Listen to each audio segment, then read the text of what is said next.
I think brands and advertisers can learn quite a lot from publishers in the way that we now use some of the newer channels to distribute news and content, and the way that we can have a two-way dialogue with customers on a daily basis. We've come from a place where we used to produce news once a day and then do it again the next day without really listening to people. Now that can't happen, and we adjust in a very nimble, agile fashion every 24 hours our output based on what people are talking about, either out there in the world, in the Twitter sphere, or specifically about the way we're producing our news. And I think brands can learn from that in terms of having a human voice that talks to their customers with a personality and listens to their customers and adjusts accordingly.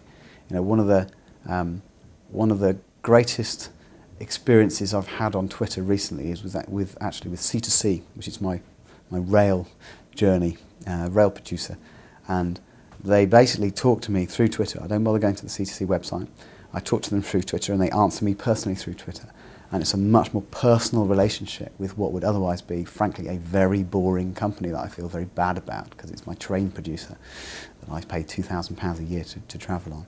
And I think there's a great example there of how reacting instantly in a human fashion as a brand can land really well with customers. And I think that's something that news producers are really getting quite good at.